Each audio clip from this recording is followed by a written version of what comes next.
Good morning, YouTube. What's going on, guys? Shifting Pistons back here with another vid.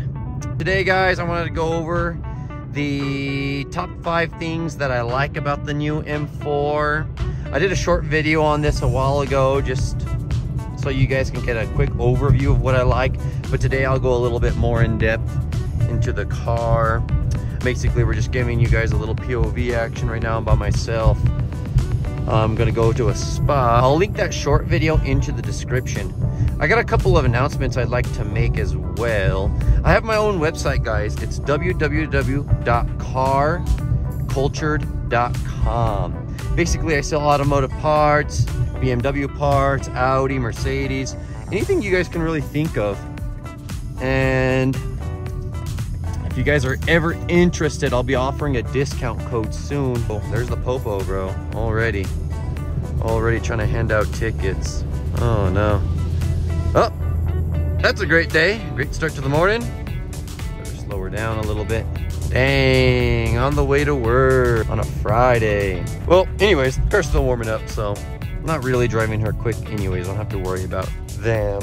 Car's still warming up a little bit, so I don't want to drive her too aggressive. Anyways, it's a pretty gloomy day out where I'm at currently. Sick of this weather, to be honest with you. Ooh, but look at that view. Sheesh. All right, so let's get started with the number one thing that I like about the car, and that's by far the manual transmission.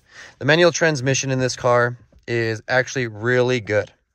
Now, some of you guys who are used to Tremec transmissions or a little bit more aggressive clutch setups might not like this transmission, but you guys got to remember, first and foremost, most people that buy this car are going to use it mostly for going to point A to point B with the occasional track day or mountain canyon cruising. Now, I did come from a GetTrag MT82 Mustang GT. The Gen 3 version of the MT82 was actually pretty refined, pretty good. You'll see a lot of Mustang guys complain about that transmission, but it's not that bad. That being said, the MT82 is definitely not the world's best transmission. This is a step above that. If you've come from a Mustang GT and S550, or you've driven a Mustang GT in the past with the manual transmission, just know this is definitely a step above that. Now, is it better than a Tremec? No. If you get a Mustang like a, what are they, the Mach 1s that come with a Tremec manual 6-speed, it's definitely not that refined, but this you can definitely bang gears with. You can go pretty high speeds, and the car is going to handle it just fine. Downshifting, all that good jazz, rev matching is pretty cool with the car, so it's a good transmission. However, the S58, which we'll go take a peek at real quick, is definitely made for the ZF8 transmission. You can kind of tell that BMW made this manual as more of an afterthought, kind of to appease the fans, because the car is definitely better suited for an automatic. A lot of that comes down to emissions, guys. A lot of these companies nowadays, they can't gear the car properly to what they'd like it to be, just because of emissions requirements and different things that the government passes. So because of that, if you're a manual driver, you're not getting the best gear ratio. That being said, guys, don't let it dissuade your decision from purchasing the manual transmission.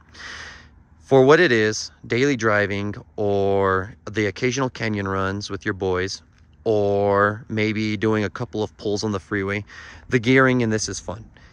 It's fine, it's fast, it's refined, it's got a mechanical enough feeling. It's perfectly suited for what you're going to do with the car. Is it going to beat the automatic transmission? No.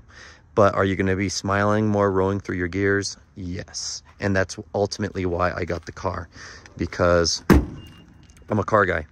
I like to have fun. I want to roll through my own gears. So the second thing that I really love about the new M4 is actually the front design of the car. When this car first came out, most people actually hated the design. They called it pig nose, whatever. And I will admit, when you have those original OEM front grills with the OEM, I don't know what you call these, the air ducts, I guess, it does look pretty hideous. However, one of my first mods I did was actually swap out those front grills for a carbon fiber air duct, carbon fiber front grille, and carbon fiber lip, and I really think it just makes the car pop out so much more. Looking at it in person, you can actually see how the engineers designed the lines and how it goes into the actual headlight. So if you've only seen videos or pictures online of this car, I highly recommend you guys check it out in person. Go to the local Cars and Coffee, go to your local BMW dealership, and you'll actually see a lot of the lines like this one right here that actually milled into the headlight. It's little design cues like that that really make the car stand out and pop out to me. Especially the width of it. I like the wide stance of cars, and so looking at the back, I don't know if the camera will pick it up, you can actually see how that front fender disappears because of the hips on this car that make it really stand out. And more onto the design, I really love the BMW laser lights. What stinks about this though is the LCI just came out for the 2025 model year, and they got rid of the laser lights. Why BMW decided to do that beats me. The laser lights on these things are insane. I love the angel eyes. The new kind of design on the LCI looks like snake eyes, but these laser lights, man, these are something else, especially at night when you're driving. It lights up the road just fine. Perfect. So the third thing I really like about the car is the adjustability. And what I mean by that is going through the options menu, guys, you can actually set up a lot of different settings, features in the car that are pretty cool. So as a lot of you guys know, M cars come with an M1, M2 button. This affects the engine performance, essentially puts it into sport mode, sport plus mode, opens up the valves, all that good stuff. Let me go ahead and put the camera behind the car and I'll show you what that sounds like.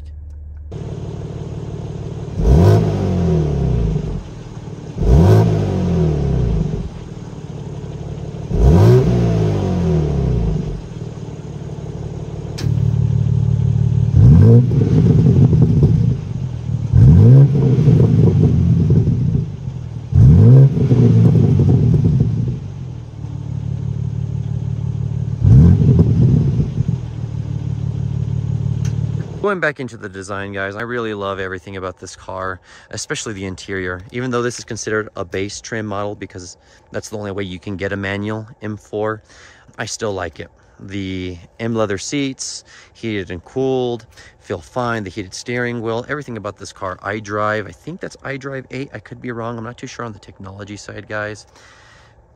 It works fine. Everything I like about this car is as far as the design cue standpoint, awesome. Fourth thing I really like about the car is the color. Isle of the Man Green. BMW offers awesome unique colors. Now this is a factory color that BMW offers, but if you've been in the BMW game, they offer what's called individual colors. You can get British Racing Green, some types or variants of pink, red, purple, whatever you can think of, BMW can pretty much offer. For an individual color, you're probably going to pay a markup of around $5,000 up to $6,000. But for a factory paint color like this, it's already included in the price of the car, a couple $100. And to be honest with you guys, how often do you see different colored cars on the road nowadays?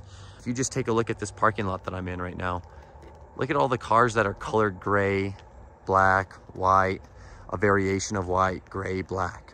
And then there's this Audi. But that's because that guy's a sports car guy too, right? Color is a big thing for me.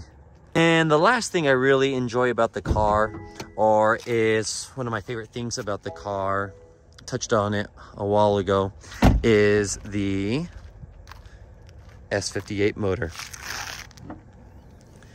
Now, guys, I've driven a lot of cars. I've driven 5.0 Coyotes. I've driven 392 Dodge Challengers. I've been in 6.2 Camaros. Those are all good motors, and I'm a car guy. I've been in N55s, or is it N54? I can't remember the engine code. I haven't been in the F80 generation motor, but this S58, guys, out of all those cars that I just listed, is a step above. When you get into the torque of this, or if you put it in Sports Plus mode, and you really feel that torque kick in, it'll push you back into your seat.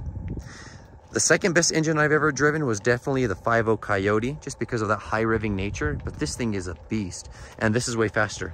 From a dig, I guarantee you this thing would destroy my Mustang.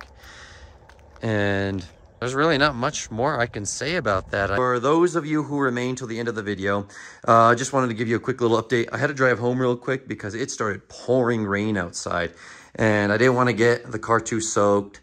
It's PPF'd and everything, but I just didn't feel like being out in the rain. I'm a little tired, didn't get a lot of sleep last night. Like I had mentioned before, you guys, in my previous video, stay tuned. I got a little surprise coming up in regards to the wheels. Hope you guys have a blessed day, and thanks for watching the video.